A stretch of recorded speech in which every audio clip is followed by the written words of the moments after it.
La Bibliothèque nationale de France. Les membres de l'Oulipo rendent hommage à la poétesse et oulipienne Michèle Grangot, décédée en janvier 2022. Bonsoir.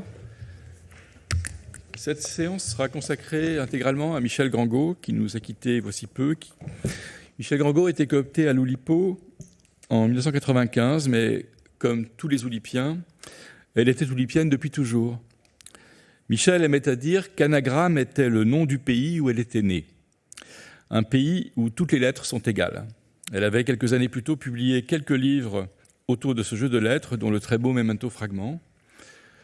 Les lettres étaient pour elle des êtres éminemment sociables, et elle les avait apprivoisées avec virtuosité. Elle avait, avec souvenir de ma vie collective, réhabilité la kyrielle, ce marabout bout de ficelle, dont elle avait fait une forme personnelle et féconde. Avec geste, l'un de ses plus beaux livres, elle visitait l'infraordinaire en vers de 5, 5 et 11 syllabes et touchait à l'universel. Toute son œuvre aura tourné autour des matériaux bruts que sont la lettre et le mot, de leur réordonnancement jusqu'à leur recomposition, jusqu'à la déstructuration même et leur renaissance. Entre autres contraintes formelles, l'Oulipo lui doit l'avion, cette abréviation sélective d'abréviation. Pour nous tous, qui désignions chacun de nos membres par ses initiales, Michèle était MG.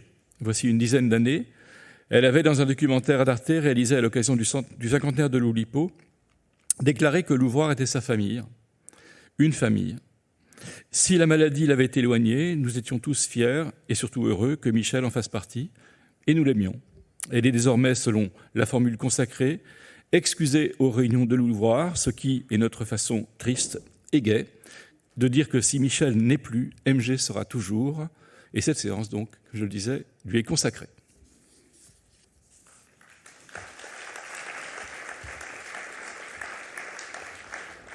MG est donc entré à l'Oulipo en 1995, mais auparavant, Harry Matthews nous raconte sa première rencontre avec elle.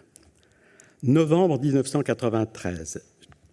Je participe à la Biennale de poésie en Val-de-Marne. Ce soir-là, il y a une des lectures décentralisées qui mettent face à face, dans une sympathique bibliothèque de banlieue, quelques poètes et une dizaine d'auditeurs. Je fais partie du deuxième groupe, par amitié pour Oscar Pastior, qui doit lire ses poésies spirituelles et complexes à des gens sans connaissance de l'allemand.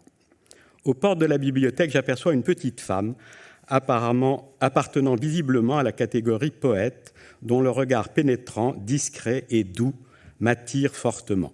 Je me présente à elle, c'est Michèle Grangot, dont je suis en train de lire le premier recueil de poèmes anagrammatiques. Je lui dis l'énorme bien que j'en pense. Elle sourit tout à fait gentiment. Cette réaction ne me suffit pas. J'ajoute, j'invente, ou plutôt je crois inventer, que mes collègues de l'Oulipo les admirent autant que moi. Alors, le visage de Michèle s'épanouit de bonheur et elle soupire « Ah, si des gens comme vous trouvent ça bien !» Mais si j'ai fabriqué ce compliment sur place, il n'était pas faux. En parlant de Michèle à la réunion suivante de l'Oulipo, je prêchais les convertis. Et peu de temps après, elle était cooptée, membre du groupe, tout comme d'ailleurs Oscar Pastior, cet autre magister anagrammaticus. Michèle Grangot ne garde aucun souvenir de notre première rencontre.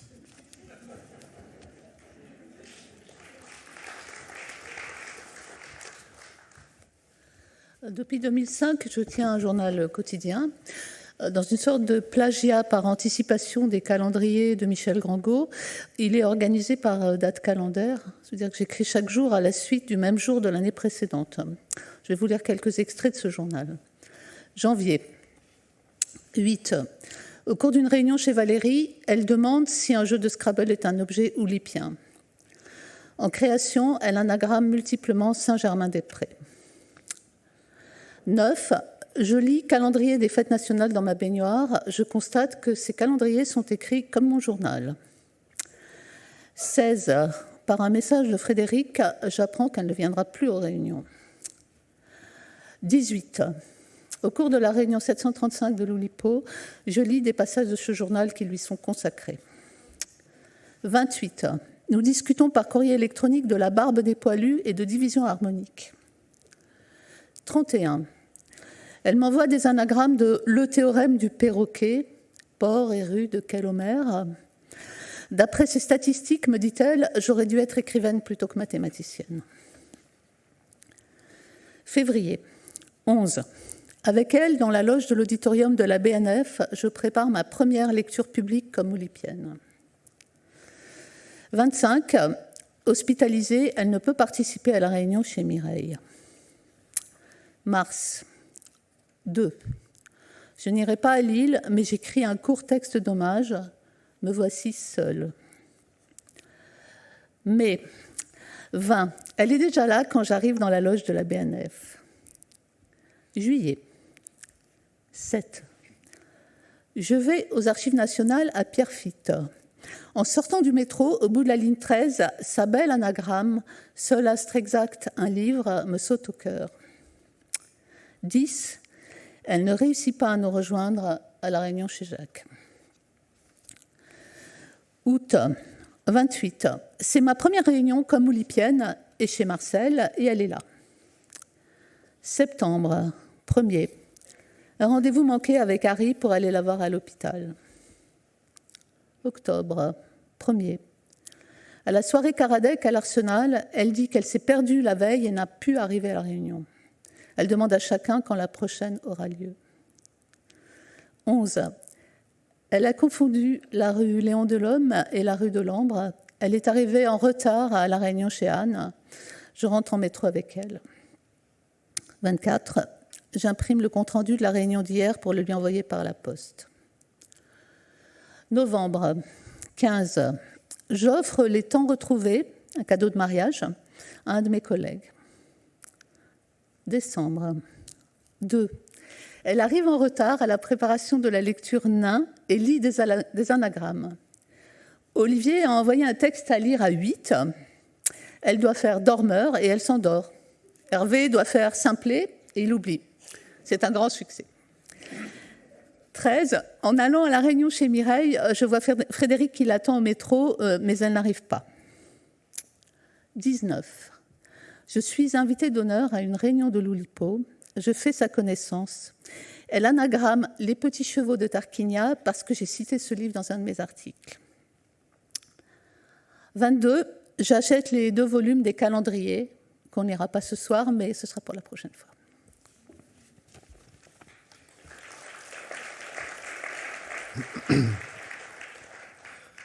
Dans un poème anagrammatique, chaque vers est une anagramme du titre et des autres vers du poème. Ainsi, dans Memento Fragment, son premier livre, la comtesse de Ségur naît Rostopchine. La neige est dense, Moscou très proche. On décharge les corps, toise menteuse, Dolorosa en crêpe guette ses chemins. Le rhume, cocon de soie, prête ses gants. On germe, lentes autopsies d'écorchés.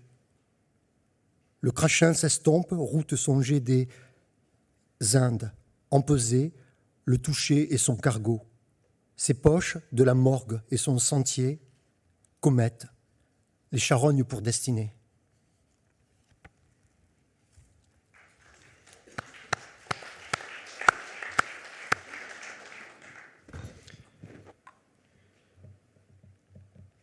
Nous allons dire à 2 voix, à la fois, pour ma part, L'instant fatal de Queneau, un poème qui est formé d'une suite de distiques. Le premier est un alexandrin, le deuxième un hexasyllabe qui se termine toujours par les morts, puisque ça ne parle que de cela. Et Michel Grangot s'est emparé de L'instant fatal pour en faire le ciel mental. Elle reprend exactement la même forme et elle remplace tous les substantifs, adjectifs et verbes par des substantifs, adjectifs, verbes qu'elle trouve dans un autre registre, en l'occurrence dans 3 livres de Pierre Klossowski, le frère de Balthus. Voilà.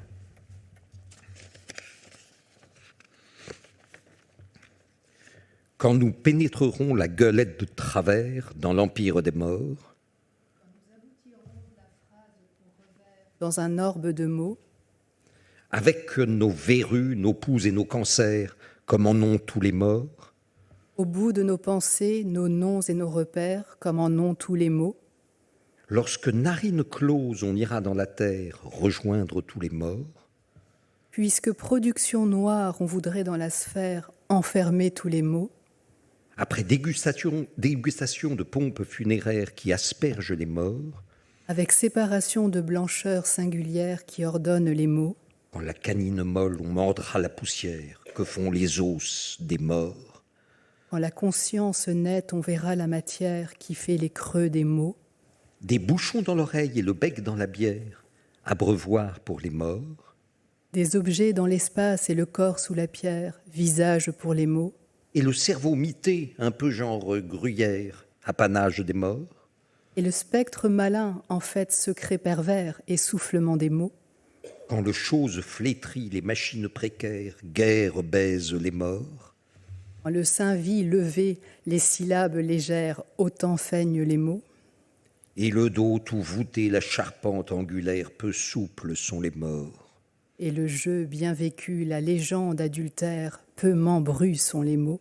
Nous irons retrouver le cafard mortuaire qui Nous grignote voudrons les agencer le sujet nécessaire qui distingue les mots. Charriant notre cercueil vers notre cimetière, où Laquant bougonnent notre les morts. regret sur notre commentaire, où pullulent les mots. Lorsque le monde aura marmonné ses prières qui rassurent les morts, Lorsque l'esprit aura refermé les paupières qui engendrent les mots. et remis notre cause est dossier de notaire, ce qui forclôt les morts, Et donner notre voix au pipeau des mystères, ce qui grave les mots. distribuant nos argents comme nos inventaires, nos défroques de Mettant mort, nos Janus avec nos partenaires, nos illusions de mots. aux vifs qui comme nous enrhumés À éternuèrent, se ceux qui mouchent comme plus nous les prononcer morts. s'accentuèrent, se bégaient plus les mots. Quand nous pénétrerons la gueulette travers dans l'empire des morts, Quand nous aboutirons la phrase pour revers dans un orbe de mots, alors il nous faudra lugubre lampadaire s'éteindre comme alors il nous mort, faudra maladroit sagittaire s'élancer comme mot, et brusquement boucler le cercle élémentaire qui nous agrège aux savamment morts. porter le mythe tutélaire qui nous assigne aux mots. Il nous Nous faudra brûler paraîtrons plier nos dernières fantaisies volontés, premières la sur la flamme couche morts, des mots, et récapituler déshabituer d'une façon rigueur austère scolaire les médiateurs nos des mots. souvenirs de mort. Tu te Tu te montres revois vouloir, enfant, tu réponds Tu à la souris sphère terre qui engendre les mots, recouvre les mois, et tu et tu réponds souris au vent aussi bas, tel bras toi, froid du luminaire, lapidaire, l'oubli l'outre vite les vivent les mots. Tu Tu réponds souris à à l'aspect l'espace assourdi de la irrité de la chair mer, qui excède qui les mots, engloutit les mots, et tu réponds et au tu droit souris le au fou feu le bon ustensilaire qui incendiaire dirige les mots. courbure les morts. On te répond On à te sourit toi, à toi, c'est ton c'est ton futon, papa, ta ta serre, mère, désormais maintenant simple tu es mort. mot. Puis te voilà jeune homme, et tu vas à la guerre où foisonnent les morts. Après, tu te maries, ensuite tu es père, procréant, futur mort.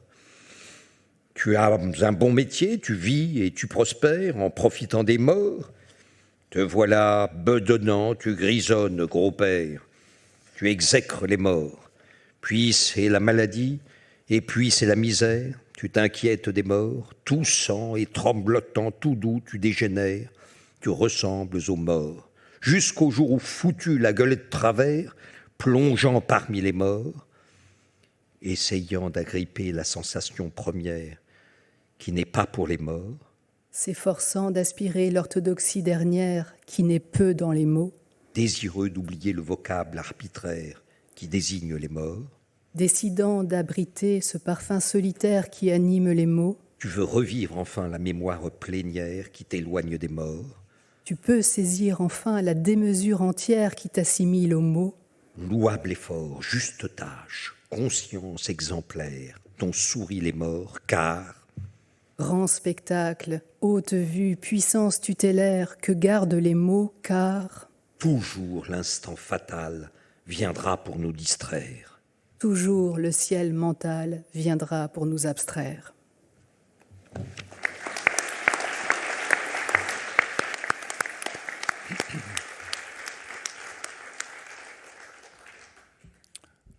Le début de Geste.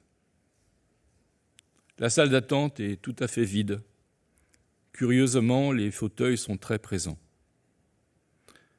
Quand le réveil sonne, il détend le bras, presse le bouton avant d'ouvrir les yeux. Le panneau affiche « Il est interdit de descendre sur la voie. Danger de mort ».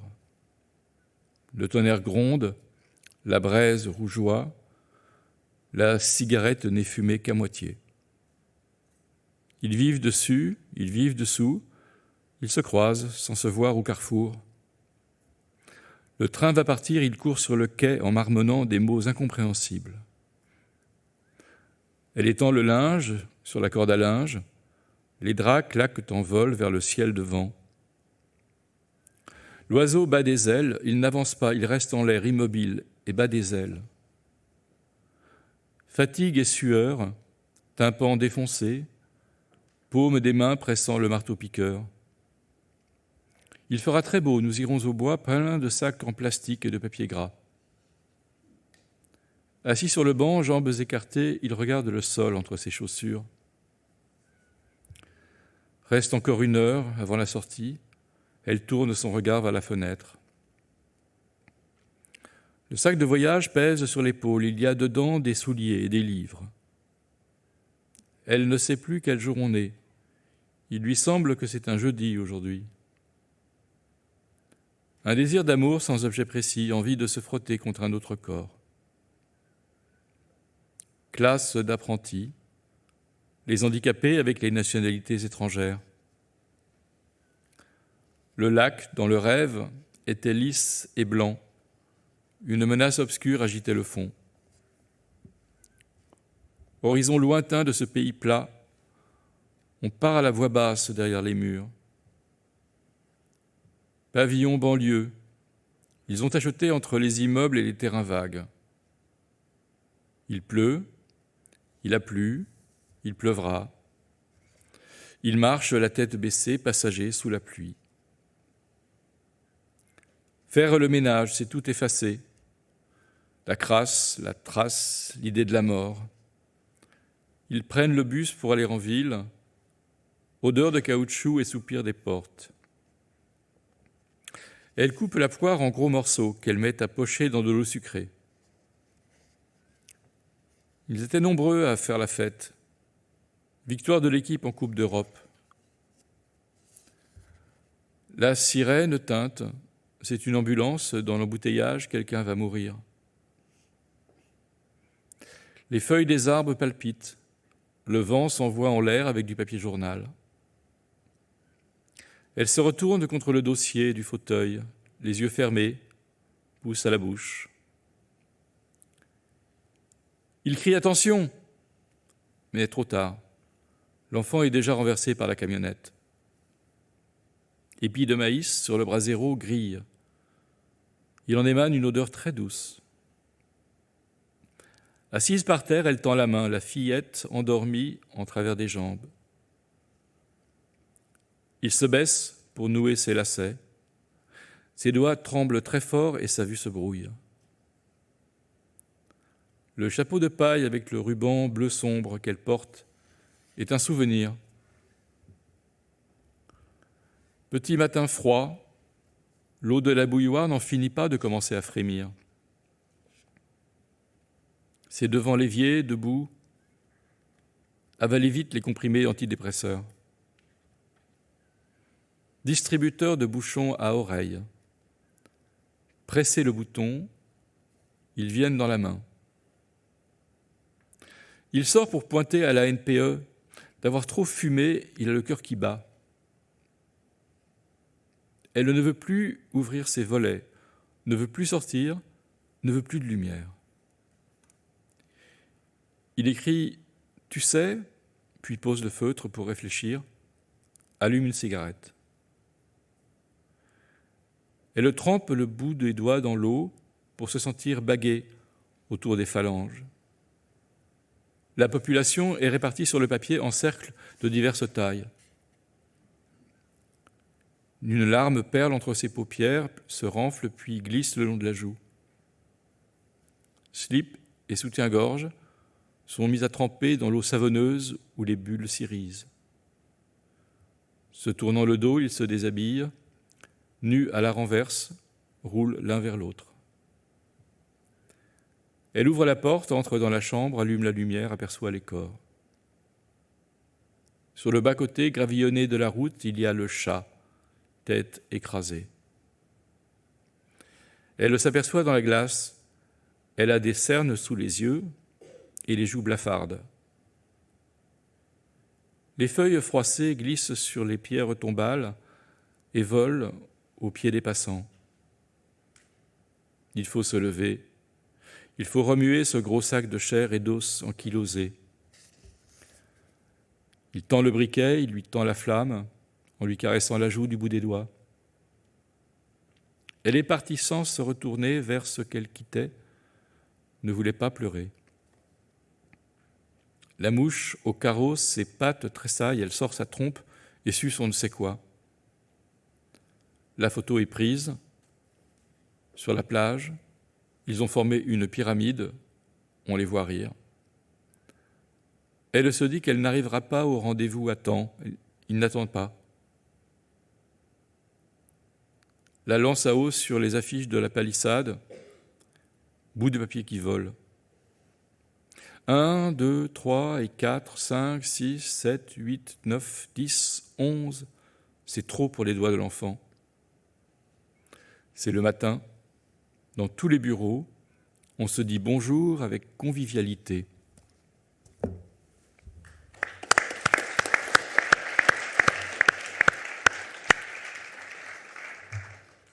Il y a une bonne dizaine d'années, la réalisatrice Odile Filion a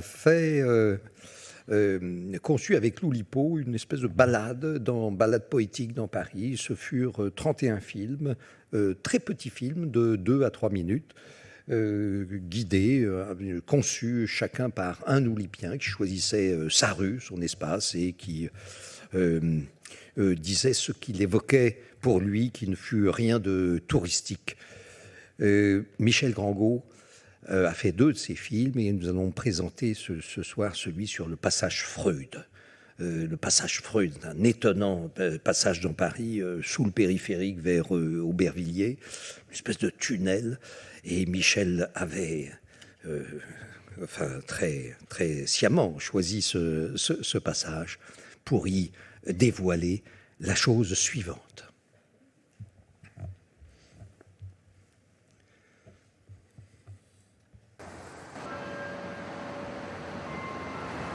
Je l'aime tellement, Freud.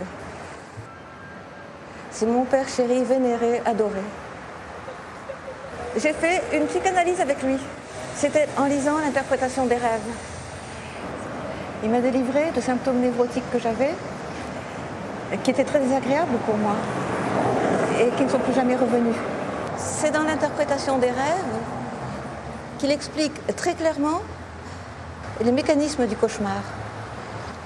Ce qu'il dit, c'est que dans le cauchemar, ce qui apparaît, c'est un désir trop clair que la personne qui rêve juge très coupable, insupportablement coupable.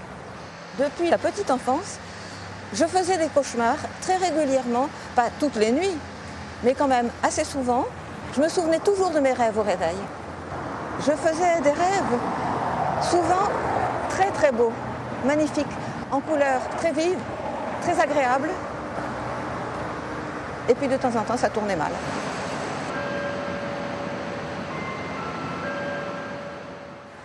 En plus, l'interprétation des rêves, c'est la découverte de l'inconscient. C'est comme un continent mental qu'il aurait découvert, Freud. Pour analyser les rêves, il donne une technique très précise. Il explique qu'il faut avoir à la tête de son lit de quoi écrire. Et quand on se réveille, noter tout ce qu'on a rêvé le plus vite qu'on peut et en notant toutes les associations d'idées qui vous viennent à l'esprit en écrivant. Alors j'ai fait exactement comme il disait de faire, avec de quoi écrire.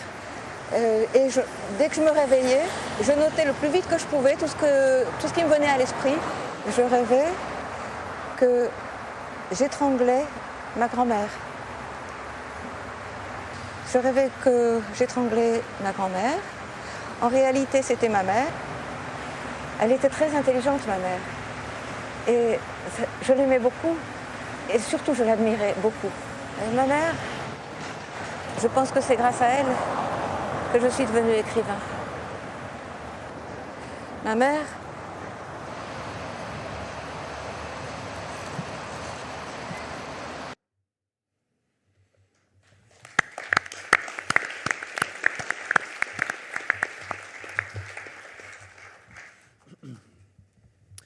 J'ai fait, il y a quelques années, la traduction vers l'anglais de Geste, le livre dont Hervé vient de nous lire les premières pages. Et pendant que je faisais cette traduction, j'ai pris l'habitude d'écrire moi aussi des vers en ce qu'appelle le tercet antisaphique, c'est-à-dire des vers de 5 syllabes, 11 syllabes. Il faut dire que ça s'attrape. Et donc ça aboutit... Ça reste inachevé, mais ça aboutit à une série de tercets antisaphiques qui se veut hommage et suite, et en même temps journal de traduction. Donc je vais vous en lire des extraits. Traduire un poème, faillir oublier, sans pour autant pouvoir perdre le mot ombre. À grande vitesse, le train a traversé soleil, pluie, champs, ombre, un parc d'attractions. Il n'arrive pas à se rappeler qu'il n'y a pas d'accent aigu à religion. Elle ouvre la porte et le vent rentre brusquement, chaussant les papiers de la table. Le plancher chez le coiffeur est couvert d'une tapisserie fine et grise. Au rayon légumes, traînant en chariot, vide, il tourne en rond pendant plusieurs minutes. L'électricité en panne depuis 2 jours, elle essaie encore d'allumer. L'ordinateur à la bibliothèque sent immanquablement le formaldéhyde. Il refaut parfois 1 et parfois 2 syllabes supplémentaires, jamais 3. Traduire un poème, vouloir habiter un monde sans ligne à haute tension. Dernièrement, il fait de longs rêves où il se rase très longuement le crâne. La lime à ongles de son voisin dans le train fait un grattement qu'il insupporte. Les briquets se trouvent au rayon d'entretien entre croquettes pour chiens et insecticides. Michel Grangot me tutoie depuis septembre 2008. Souvenir très net. Il y a plus d'oiseaux dans la poésie qu'il n'y ait de poésie dans les oiseaux. Réveille le dimanche matin pour aller au cinéma afin de se rendormir. Il n'a plus envie de corriger les fautes d'orthographe qu'il voit dans la rue. Elle arrive au lieu, c'est dans le bar où il ne se passe rien. On boit et on fume. Parmi les mégots habituels au cendrier, un nouveau, inconnu, froissé. Hervé Letellier m'a parlé de Geste le 9 mai 2007. J'ai dû chercher. On voit les rayures où le flyer pour le chat perdu a surtaxé l'imprimante. Traduire un poème, confondre la forme d'un cœur avec la forme d'un cœur humain. Il insiste, et pas pour l'unique fois, que son prénom veut dire diable en arabe. Elle descend du train dans un manteau tout neuf, traînant une valise lourde. Compter jusqu'à 5 est plus naturel, finalement, pour les doigts que le cerveau. Parfois, n'importe où, mine de rien, un instant de joie, de la plus pure joie. Il se tient en plein milieu du trottoir, lui pianotant un mail dans son téléphone. Geste précis et presque désinvolte du coiffeur qui le transperce de regard. Traduire un poème, éternuer sans savoir à qui exactement s'excuser. Des ondes striées résonnent dans sa main, même après il l'éloigne de la prise. Le désir, après chaque trace écrite, de mettre une parenthèse fermante. Une dame en pull doit intervenir lors de son passage aux caisses automatiques. Frédéric Fortet m'a commandé Geste, La Poste ayant perdu mon premier exemplaire. En conversation avec ses nouveaux amis, elle parcourt le bar des yeux. Il met longtemps à choisir le bon livre, ne pas décevoir la bibliothécaire. Parfois, ce qui est le plus facile à comprendre est le plus difficile à traduire. Roman décousu, anti-épique, 1000 fois rien, mais des riens toujours étincelants. Merci.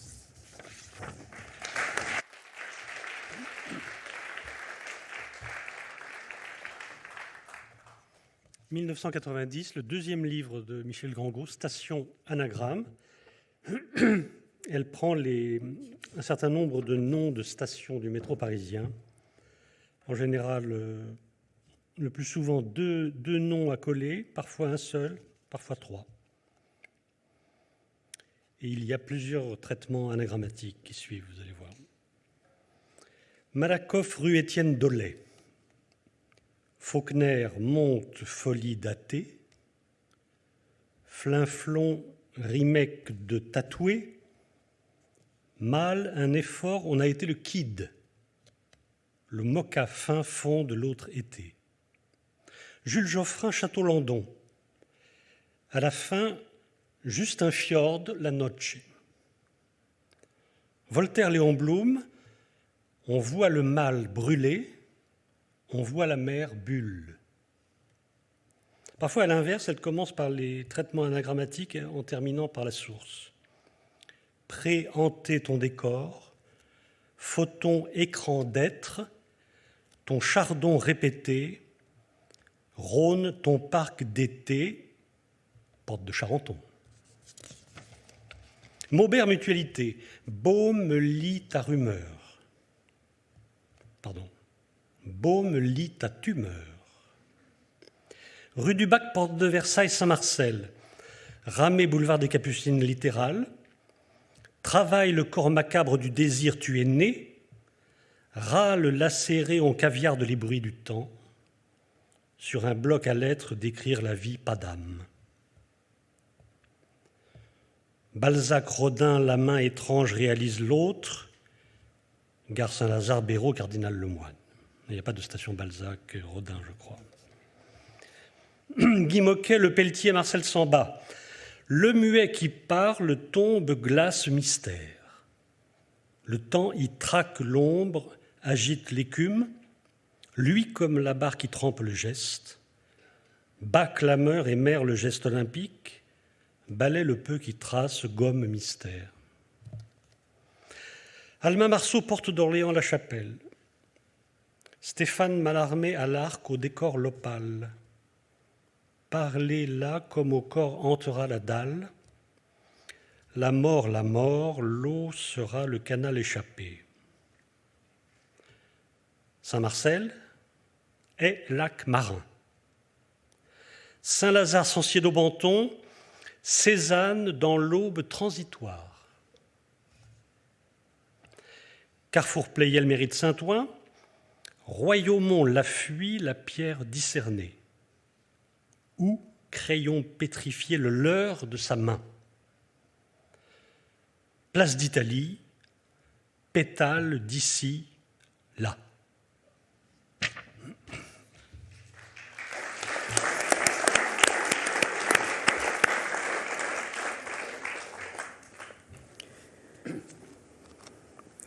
Je participe à ma première réunion de l'Oulipo en avril 2003 chez Jacques Jouet et je ne vois aucune femme. Mais que fait l'Oulipo avec ces femmes ? Je connaissais leur existence pourtant. J'avais vu de nombreuses photos de Michel Métaille dans le groupe. J'avais entendu Michel Grangot à maintes reprises de lecture du jeudi. Quant à Anne Garetta, je l'avais rencontrée au séminaire de Jacques Roubaud plusieurs fois. Certes, vu la faiblesse des effectifs, la probabilité qu'il n'y ait aucune femme en dehors de moi était assez élevée. Mais quand même, que fait l'Oulipo avec ces femmes ? Je l'imaginais telle Barbe Bleue les faisant disparaître dans la cave. Mes inquiétudes s'apaisent heureusement en juin, puisque la réunion se tient chez Anne Garetta. À la réunion de juillet, chez Harry Matthews, Michel Grangot est de retour. Elle ne fait aucun commentaire sur son absence d'une année. Mais en septembre, chez Olivier Salon, MG revient sur son occultation dans ce moment oulipien que je vais à présent vous lire. Le dernier. Des chagrins d'amour, j'en ai eu plus d'un. Je peux les compter sur les doigts d'une seule main, mais enfin, j'en ai eu plusieurs. Et je les ai toujours traités par le mépris. C'est tout ce qu'ils méritent. De plus, c'est une médication efficace avec ce genre d'accidents qui, après tout, ne sont jamais qu'une variante des maladies infantiles. Que le chagrin d'amour soit une espèce de maladie infantile est une des leçons que j'ai trouvées assez tôt dans l'œuvre de Marcel Proust, lue et méditée entre mes 15 et 20 ans. Proust est l'un des deux êtres qui ont le plus contribué à me fortifier l'intellect. C'est pourquoi j'éprouve à l'égard de ces deux-là un amour pur et sans limite, sans la moindre tache de vanité personnelle. L'autre, c'est Sigmund Freud. Cela dit, quand je suis née à l'Oulipo, ce qui se produisit, comme l'on sait, assez tard dans ma vie, la chose frivole qu'est la vie amoureuse était déjà loin derrière moi, terminée, close et verrouillée. Il n'empêche, quand j'ai décidé de quitter l'Oulipo, enfin pas vraiment quitter, on ne quitte jamais, paraît-il, disons m'éloigner, j'avais bel et bien quelque chose de meurtri dans un coin de ma cervelle. Et il a fallu, je le sentais, que je me soigne, à coup d'indifférence et les distractions, et puis on va voir ailleurs, et patati et patata, comme dit JR. Bref, toute la bonne vieille petite machinerie, tellement connue que c'en était presque confortable. Tant et si bien qu'un beau jour, ou plutôt une nuit, si je me souviens bien, une pensée minuscule m'a traversé la tête à la vitesse d'une bulle qui remonte à la surface d'un étang marécageux. Mais on dirait un chagrin d'amour. Et alors là, je me suis mise à rire, mais à rire, je ne pouvais plus m'arrêter. Vraiment, c'était trop bon et tellement drôle. Terminer la liste brève mais point inintéressante de mes chagrins d'amour sur un dernier pour tout un groupe. Ah, comme c'est bien, quelle belle conclusion. À partir de là, j'ai commencé à envisager de réintégrer l'Oulipo, rien que pour pouvoir raconter mon histoire aux personnes concernées. Et puis tout de même, je leur devais bien ça, non ?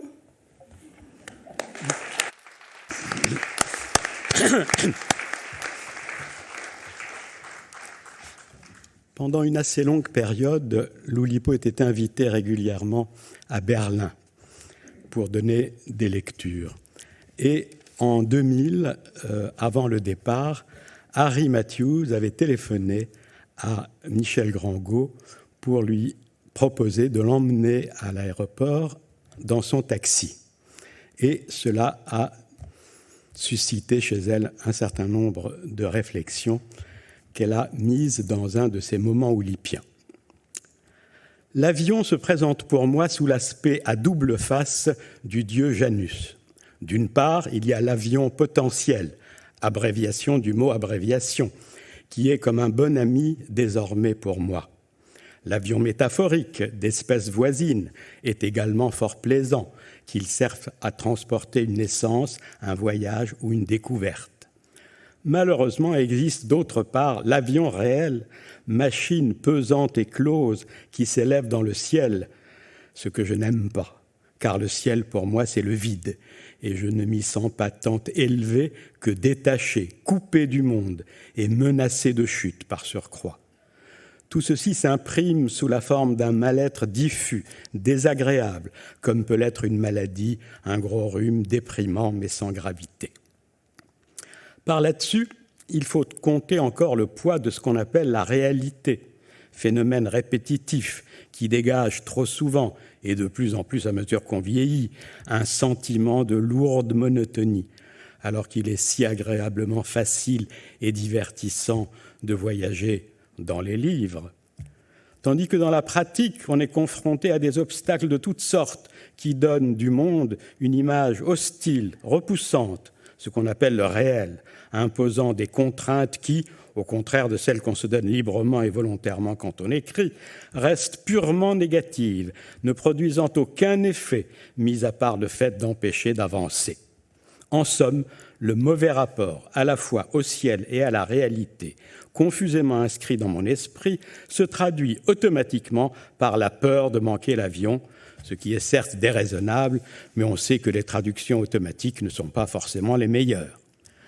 Pour parer à ce tracas, j'ai prévu tout un programme et calculé l'heure de mon réveil d'après la durée prévisible du trajet, durée maximale où sont intégrés en principe, pensais-je, tous les aléas possibles en additionnant diverses fractions de parcours depuis la porte refermée de mon appartement jusqu'à la station de métro, de là jusqu'à la République, changement à République et métro jusqu'à Gare du Nord, plus translation en RER, plus durée du parcours jusqu'à la station finale, plus transbordement par la navette intérieure à l'aéroport jusqu'à la porte du terminal adéquate.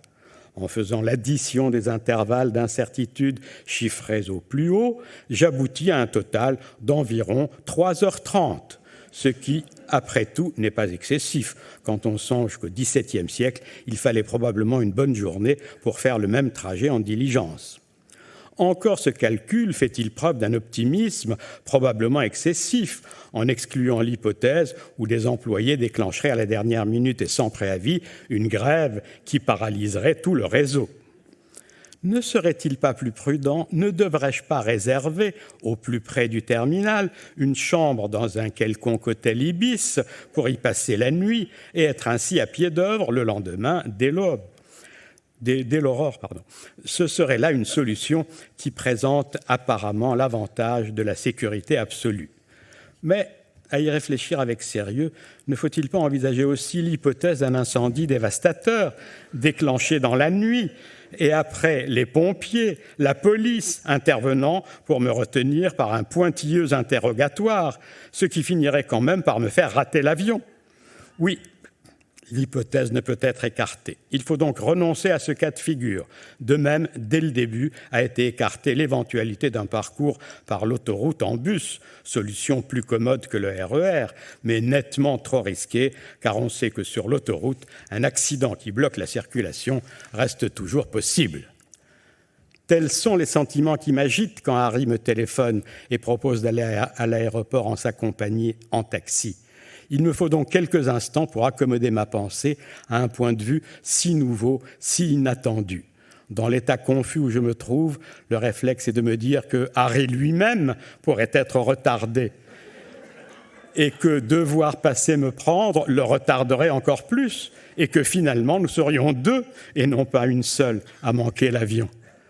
C'est pourquoi j'entreprends d'obvier à ce projet, certes généreux, mais téméraire, en expliquant que j'ai prévu de partir très tôt pour être sûr d'arriver à temps.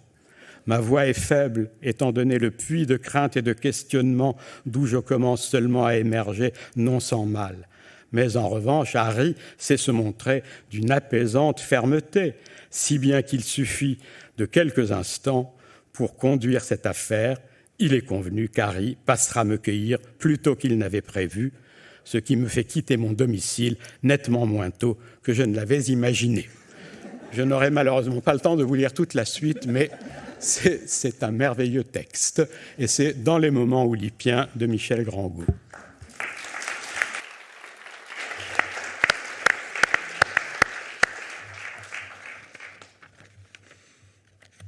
Et c'était en décembre 2005, le 1er décembre, je crois que c'était un jeudi, et il y avait une lecture de l'Oulipo. Il est vrai que c'était toujours le jeudi jusqu'à récemment. Sur le thème « Nos vies secrètes », voici ce que Michel Grangau nous raconta ce soir-là. J'ai un peu coupé. Au sortir de l'enfance, quand je suis devenue jeune fille, je me souviens, ma mère m'a dit, et même souvent répété, « Ma fille, si tu veux réussir dans la vie, une seule méthode, n'hésite pas, couche !»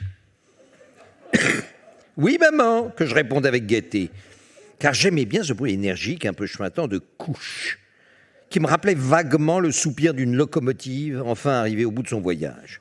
Et je ne déteste pas les locomotives. J'ai donc suivi les bons conseils de ma maman. Le premier que j'ai pu attraper, j'avais 12 ans, il s'appelait Arthur. Ah, c'est que c'était un fier coquin, cet Arthur. Vous savez pas comment il m'appelait, je vous le donne en mille. Il disait « mes petites amoureuses ». Et c'était moi toute seule. Qui me mettent au pluriel au début, ça m'intimidait bien un peu. Ça me faisait comme la fois que je me suis vu d'eau dans une glace qui se reflétait dans une autre glace. Et c'était comme si j'étais devenu, moi toute seule, une foule de monde. Et j'y ai vite pris goût parce que c'était excitant. Bon, Arthur, c'était mon tout premier. Alors j'ai gardé comme une tendresse pour lui, mais faut bien dire, il était méchant. On ne pouvait jamais compter sur lui. En plus, il était capable, si ça le prenait, de vous raconter, mais vraiment n'importe quoi. Par exemple, il a voulu me faire croire qu'il s'était fait prendre par des peaux rouges qui, en plus, selon lui, l'avaient cloué tout nu sur un poteau. Non, mais vraiment, il me prenait pour une cloche, vous voyez le genre de mec. D'ailleurs, assez rapidement, il a disparu. J'ai su plus tard, mais beaucoup plus tard, qu'il s'était barré à Londres avec un nommé Paul, et qu'il m'avait fait rencontrer aussi, Popol, comme on disait dans le milieu.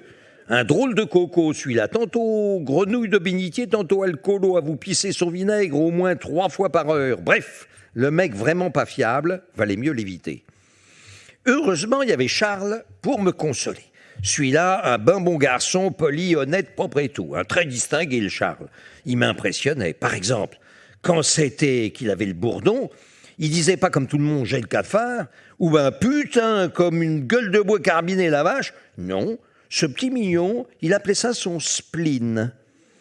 Et il se penchait doucement vers moi en me demandant de lui caresser le haut du crâne qu'il avait bien chauve et si bien poli que la lampe, elle faisait des reflets dessus quand on avait oublié de baisser l'abat-jour. C'est Michel qui écrit.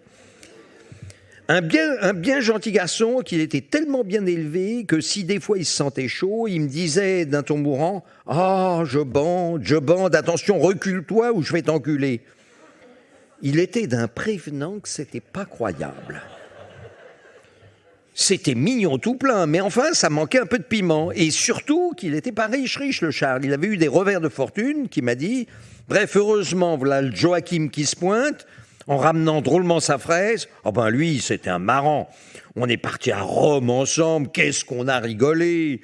Surtout qu'à Rome, il était déchaîné. Il avait une façon de te croquer-bouffer du curton que c'était épatant. On peut dire qu'il avait l'œil américain, celui-là. Pourtant, par en dessous, Joachim, je crois bien que c'était un dépressif, un genre de cyclo-machin, un cyclo-timide. Je crois bien qu'ils disent comme ça, les docteurs. Il y a aussi que moi, je crois que je sais y faire avec ces messieurs, je me débrouille pas trop mal, rien à dire. Au plumard, après le sport en gants et tout, je leur lis les lignes de la main.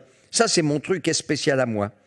C'est le grand Victor qui me l'a appris. Avec lui, j'étais à bonne école. Lui, c'était le super pontife, même que des fois, je le trouve un peu trop, justement, un peu trop, à se prendre un peu trop pour lui-même, et le roi du star system en même temps.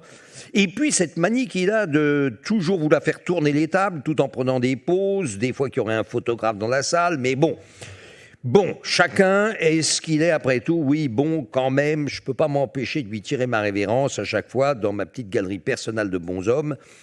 Il fait décoratif, personne ne vous dira le contraire. Et puis c'est quand même lui qui m'a appris à lire. Enfin, les lignes de la main, c'est toujours ça. C'est pour connaître notre destinée, qui dit le grand Victor. Pendant que moi, je me pense en moi-même destiné, mon cul, comme elle dirait Zazie, la fifi au pépère queneau. C'en est une qui promet celle-là. Bon, allez, va falloir que je retourne au Turbin, c'est qu'il y en a encore au moins 2 qui m'attendent, le Marcel et le Stéphane. Marsté et Stéphane, que je les appelle, les deux, c'est qu'ils font un drôle de couple, d'un sens, on pourrait croire qu'ils ne font qu'un, ressemble un peu à un coupé-collé qu'aurait pas très bien réussi, ou trop bien si vous voulez. C'est les Laurel et Hardy du trottoir. En quelque sorte, le Mars énorme, à vous remplir d'un coup toute une bibliothèque, même de grande dimension, avec plus de 2 étagères, et le Steph à côté, un microscopique rikiki, qu'il faut prendre une loupe pour l'apercevoir et encore bien s'écarquiller les yeux dessus. En plus d'être tout petit, il écrit minuscule. Et avec ça d'un compliqué, tout à fait le genre tarabiscoté qu'elle disait ma maman. Bon, ben avec tout ça, pour y voir quelque chose, enfin, il faut se lever de bonne heure, ou plutôt se coucher de bonne heure, comme il dit le Mars. Enfin, bref. Oui, je sais, Monsieur le Président, il y en a d'autres, il y en a beaucoup d'autres qui attendent leur tour et on ne va pas passer toute la soirée. Oui, mais je me dis que j'y aurais passé ma vie, moi, et rien à dire, c'est un bon mode d'emploi. Oui, bien sûr, Monsieur le Président, oui, vous avez raison, bien sûr, c'est l'heure. Mais moi, ce que je voulais vous dire, c'est ça, c'est que coucher, ça fait du bien.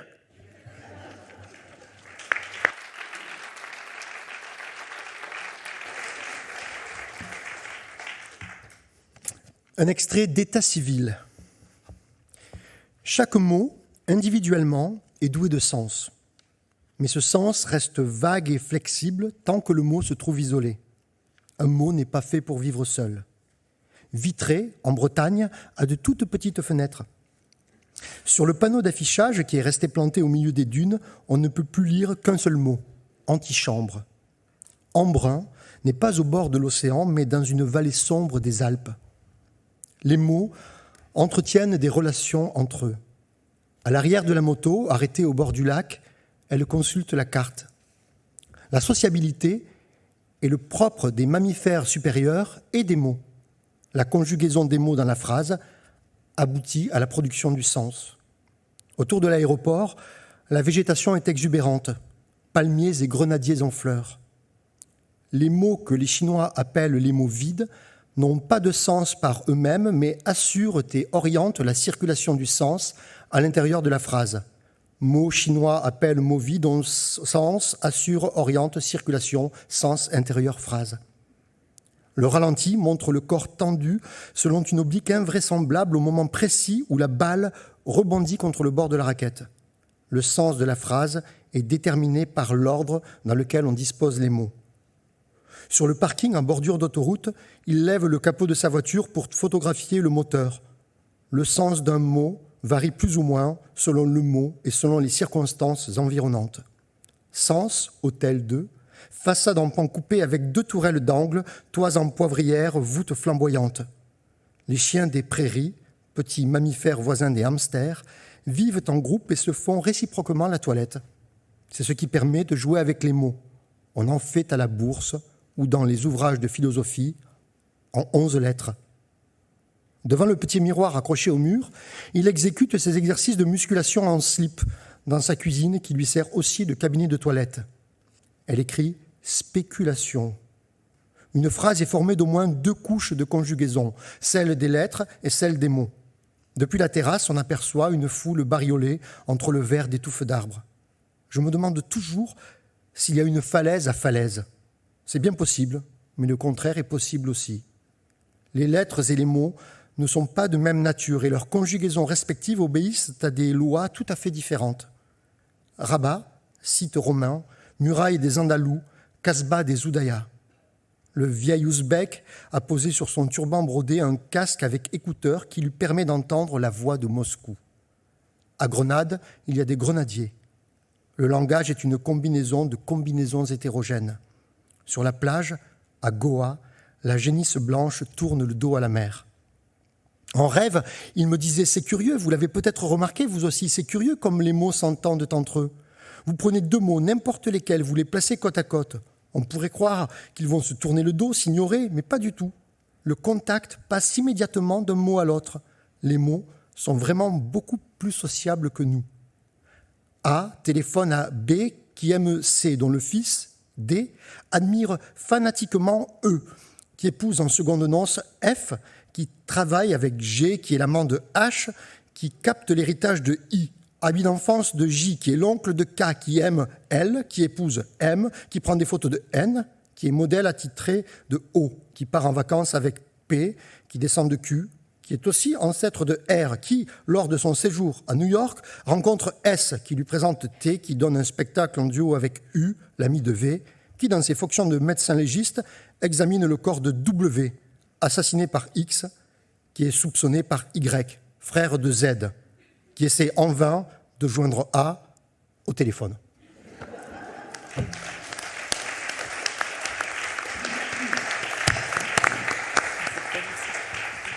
Nous avions l'intention de terminer la lecture par la lecture intégrale de Britannicus. de Jean Racine, et nous allons le faire, mais dans une version expurgée, inventée par Michel Grangot elle-même. Il s'agit de Britannicus, extrait. Quoi, t'en dis? Quoi, vous? Non, non. Mais quoi? Quoi, madame? Ah, prince. Ah, Dieu! Ah, hélas! Ah, Narcisse! Ah, quoi, Seigneur? Ouais, Narcisse. Quoi donc? Quoi, madame? Ah, Seigneur. Ah, Seigneur! Moi, hélas! Ah, Seigneur! Ah, cher Narcisse. Quoi? Hélas, Quelle hélas. nuit! Quoi? Ah, Seigneur. Quoi? Ah! Eh bien, Quoi? Oh, Dieu. Et quoi? Eh bien, Que dis-je? Ah, madame. Ah, Quoi? quoi? Que dis-je? Ah, hélas! Eh bien... Mais que vois-je? ah, Dieu! Eh bien! Ah, quoi? Mais hélas. hélas. Ah, hélas! Ah, n'en voilà que trop. Hélas. Eh bien, garde! Hélas! Ah, Au ciel. Quoi, Seigneur? Sans louir? Ah, Ô ciel! Eh bien donc. Quoi, Seigneur? Ô ciel! ah, Oh, Dieu. Ah, quoi? Quoi? Quoi? Ah, madame! Mais quoi? hélas! Quoi? ah, hélas. Ah, prince! Ah, ma chère princesse! Quoi, madame? Hélas! Ah, ô ciel! Ah, mon prince! Quoi? Dieu. Moi, madame. Eh, Seigneur! Ah, ciel! Ah, madame, hélas. Ah, madame! Ah, Seigneur! Quoi? Plutôt Dieu!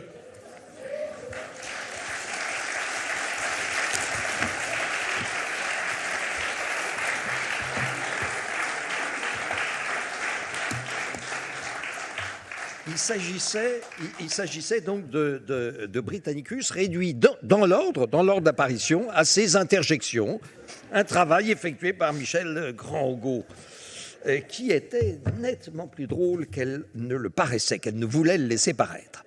Alors j'ai apporté, juste pour finir, quelques BO, quelques fascicules de la bibliothèque oulipienne, qui sont tous signés Michel Grangot. Forme de l'anagramme, on l'a compris, c'était quand même sa contrainte fétiche. D'une petite haie, si possible, belle au regret, un travail sur de fusion, voilà, d'après les regrets du Bellay. Un autre travail de fusion, on les voit, oui, Oulipo fondu. Ici, A, mais regardez l'orthographe. C'est un livre entier, une jolie prouesse, c'est un palindrome du début à la fin, un palindrome de mots, hein, pas de lettres.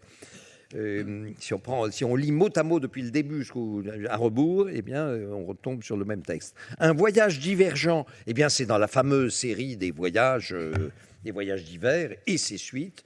Et Michel Grangot a pris à sa façon un chemin de traverse, et le titre est tout à fait correspond au contenu, car le voyage est tout à fait divergent. Une bibliothèque en avion, on l'a entendu tout à l'heure, avion est important pour elle, non pas à cause du temps de transport, mais parce que avion est l'abréviation au sens où on prend des lettres qu'on extrait en conservant l'ordre de abréviation.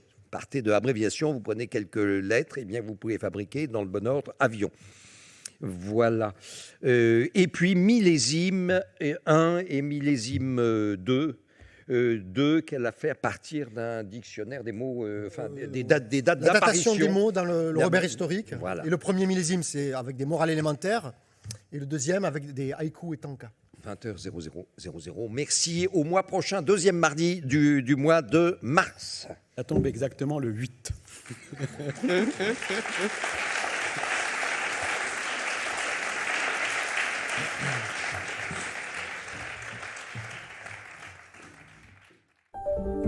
Vous venez d'écouter un podcast de la Bibliothèque nationale de France.